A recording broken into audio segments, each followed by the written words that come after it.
Talking baseball with Texas Rangers third baseman Todd Frazier, a longtime friend of the Shore Sports Network, getting set just a week or so to open up the 2020 revised Major League Baseball season. Todd, we talked during the pandemic when you were home here in Toms River and all the adjustments that were going on. And of course, at that time, we really knew how long things would wait before the season would start, or if the season would start. I know it was difficult for you to leave home. You got to bond a lot with your children, and leaving that time had to be really difficult. But tell me about how things have gone so far in Texas. Yeah, things have gone great, to be honest with you. Our main focus is to be healthy, to have an understanding of being disciplined and not trying to be too selfish. When you're done at the park, come home. Don't do anything crazy. And Texas is a hotbed right now, to be honest with you. So everybody's got to be extra careful, but it is. It's a great place. It's a great stadium, and I couldn't be happier right now. Give me an idea of your daily schedule leading up to some exhibition games next week, and then, of course, the season opener. But for these last couple of weeks, what's a normal day in the life of Todd Frazier? Yeah, pretty much I try and make it like a routine, so I try and make it every Monday. If I need to go to the grocery store to get foods, I go there, try and be as quick as possible. But other than that, we used to have all, pretty much waking up at 7 o'clock to get to the field, but now we're doing all night games, which is great. So it's kind of like a regular season schedule. Get to the field around, you're not supposed to be there until 2 o'clock, so we get there at 2. Get there, get loose, get work done, whatever you need, get in the cage, go over some meetings about what we're going to do that day, hit on the field, base running, fielding, and then you got probably 45 minutes until we play 6, sometimes 7-inning game, because that's who's pitching that day, so it's not a full 9 innings. So get 2 or 3 at bats in, and hit the weight room, and then call it a day. So that seems to be like the trend of basically what I've always been doing for the season. And, with pretty much almost a week before game starts, a little over a week, it's getting to that point where it's time to, put the pedal to the metal, start getting ready to go. Yeah. How about the safety protocols that have been put in place? How comfortable are you with them? And what are some of the things you have to do for the first time in your career that have posed a real challenge for you? Yeah, baseball-wise, it's pretty difficult. You're supposed to wear the mask inside whenever you're inside. So I'll tell you this. So when I come to the ballpark, the security guy, he takes your temperature. So you get your temperature taken there, jots it down. And then once you get in the stadium, there's a guy waiting to take your temperature again. So you have to do that twice a day. And then probably, like today, every other day, you have to do a saliva test. So you spit into a little cylinder cup. And 2 days later, they tell you the results. We've been doing really well with that. And then when you go in, there's hand sanitizer everywhere. So if you're complaining about not washing your hands, you're probably blind, because I would say there's over 100 hand sanitizers in any area you go to, on the field, off the field, in the elevators. And you have to wear your mask pretty much everywhere you go to work out. But when you get on the field, you can take it off. In the dugout, you can take it off. But yeah, I'm having a tough time because, they talk about not spitting. I'm not supposed to spit, which is great. I'm trying to get rid of that trend of what I love to do. So for me, it's been helpful. I feel like I haven't spit in a week. The other thing is I'm blowing on my hands, but I forget I have my mask on. So when your hands get sweaty, it's like, oh, Jesus. So little things like that you don't think about, because you're so used to doing. But, everybody's been doing pretty good. Now, also, right, no tobacco, no sunflower seeds. Was one of those things something you always did? No, not really. I would chew sunflower seeds every once in a while if I needed something. If I wanted to get gum or sunflower seeds in my mouth. But I'm not a tobacco guy at all. Thank God. I don't like the smell of it, the taste of it. It's just it's not for me. So some guys are having a tough time with that, but overall they've been doing okay from what I've seen. Do you really try and limit your interaction with anyone outside of the Rangers organization? I know you said, maybe on Monday you go shopping, but do you pretty much try and limit that during the course of the week? Oh, without a doubt. If I know, I've gone 4 days in a row right now where I haven't even touched the sunlight because we're indoors anyway. So it's like, I get in my car, which is underground. I drive the ballpark, which is underground, and they haven't opened the roof. So basically, I haven't been outside to feel the sun. Basically, hit my face in 4 days. So I'm being very cautious. Where are you living? Obviously, you're close to the stadium, right? Yeah, I'm about a 6, 7 minute drive.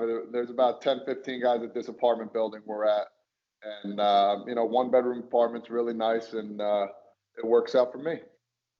How now your plans for the season in the past? Now, first of all, you're not coming to the East at all. Obviously, the Rangers are in the American League West, and your crossover is the National League West. So you're basically a West guy all season long. So tell me about any plans to see your family at all, or are you pretty much shut down until September, October?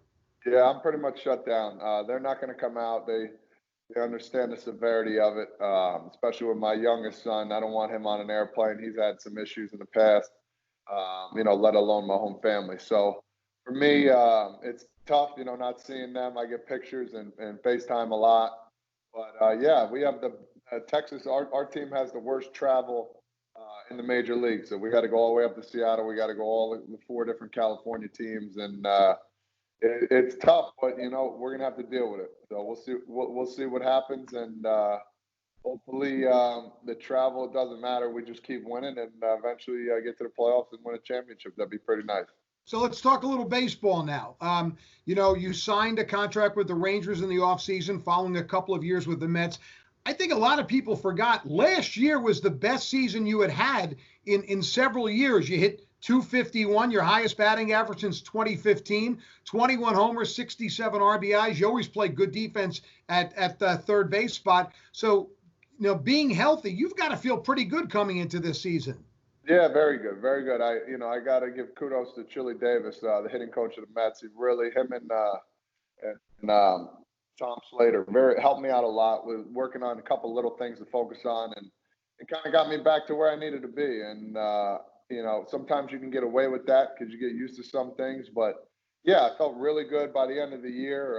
Like you said, one of my best seasons in a long while. I feel good right now. So it's that stretch where everybody's like, guys complain in spring training, it's too long, man. Now they're complaining it's too little. So it's like, all right, where's that happy medium? I don't care. Let's just get out there and play and go from there. So we couldn't be more excited. But yeah, I feel really powerful and strong at the play right now, and a lot of other guys have been opening my eyes too with this team. It's been awesome. Yeah, so at age 34, this is kind of an important season for you. I mean, every season's important, but you want to play the game certainly for a few more years. And if you can put up the kind of numbers like you did last year, which the key, of course, for you has always been to stay healthy, you got to feel pretty good about things. Yeah, I mean, and last year too, I missed 24 games, I think it was. So, I mean, what could I have done in those situations too? But yeah, every year is a big year, especially going into, maybe a free agent season. Hopefully coming back with the Rangers with the team option. So, put your best foot forward, try and dominate, and be the best leader you can be. And I think I've started to do that already. So you're probably aware that this week was one of the days this week, or we're coming up on the 5-year anniversary of you winning the Home Run Derby in Cincinnati. ESPN on SportsCenter the other day did the top 10 Home Run Derby highlights of all time. I think you were number 7. We're winning it in front of the home fans. You still get goosebumps when you think about that July 5 years ago? Yeah, man, it was awesome. With my family there, my brothers, my mom and dad, wife, kid at the time, Blake. But yeah, it was truly a great experience. I remember your son telling me he was in Germany. He was up till 4 a.m. watching it, and it was just such a fun experience. And everybody talks about all the time. Basically, how was it? It was awesome. This and that, and just something I'll never forget, and it's one of my top moments in baseball. Always I can look back on that. I can't wait to show my kids as they get older and really understand the significance of it. No question. Tell me a little bit about this Rangers team. Guys who are the leaders on this squad, and you're known for your, a great guy in the clubhouse and all that. Can you be a leader in your first season? But who are the other guys that you would count on? Yeah, without a doubt. Without a doubt. We have a good veteran core, guys. Shin-Soo Choo is one. We got Jeff Mathis. We actually call Jeff the captain, just a nickname. He's one of our catchers. Elvis Andrews. I mean, we have a bunch of guys. Lance Lynn for the pitchers. Like, there's so many. This is the most veteran core team I've been on in a long time. And it's pretty cool. It helps the younger guys out. Like, I was in Cincinnati my first couple of years, not to worry about anything except playing ball. And we've seen it from guys like Isaiah Kiner-Falefa, who's a utility guy, Rugi Odor. I mean, just to name a couple of guys who've been opening a lot of eyes and are going to get a lot of opportunities. So, yes, I'm there, but, I don't want to step on anybody's toes, but I'll be there to, help along the way. Not bad having Elvis Andrus as the shortstop playing next to you. It couldn't be better, because I'm used to the younger guys. Ahmed Rosario, Tim Anderson, and just to name those two. But yes, I don't have to talk that much anymore over there. We're well prepared. We know where to position ourselves, and we'll be linked together hopefully for the next couple of years. Of course, baseball, it seems to always come down to pitching. You mentioned Lance Lynn, Corey Kluber, Mike Minor at the top of the rotation, veteran guys who have had success.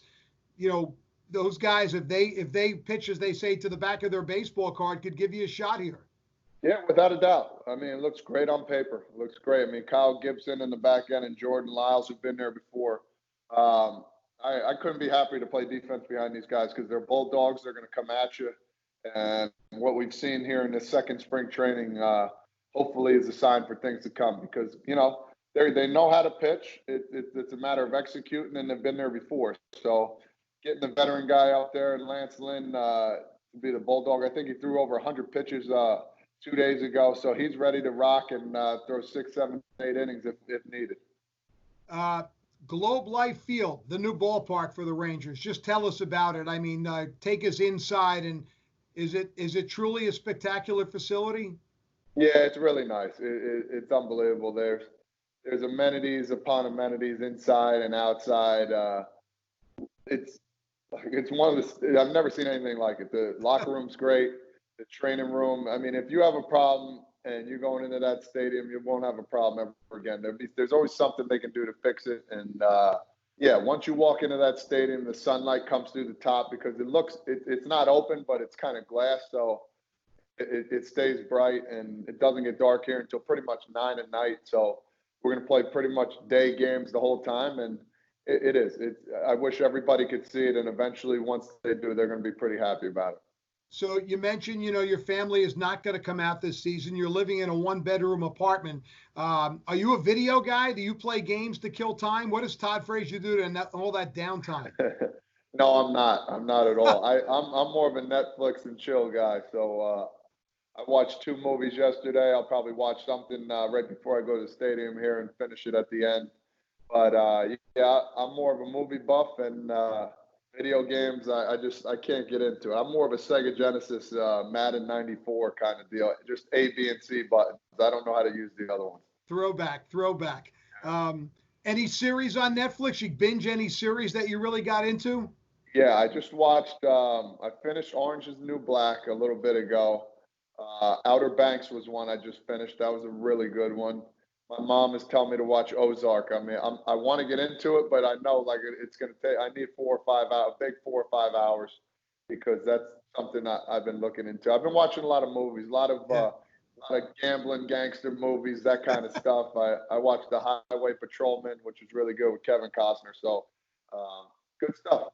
Yeah, well, I thoroughly recommend Ozark. I got Brandon into it. He was hooked on it. All right. And listen. It would take you a lifetime to do it, but I am just about ready to finish Sons of Anarchy. 7 seasons. Yeah. It is completely violent. It's so off the wall. Yeah. But I'll tell you what, you'd love it, man. I got time, so after every game, I can watch anything I want. So. Hey, it was great to catch up with you. I'm so glad you're healthy. Obviously, telling you to stay safe would be ridiculous, because you probably hear it from your family about 50 times a day. But do the smart things, and if we can get you to play 59 or 58 games this year, I think it'll be a real good season for you. It's always fun to catch up with you. I hope we can do this during the course of the season, and I really always appreciate the time you give me. Thanks, Kev. Always good talking to you too, buddy. Todd Frazier from Toms River, and of course now with the Texas Rangers. He joins us on the Shore Sports Network. And we thank Todd for his time.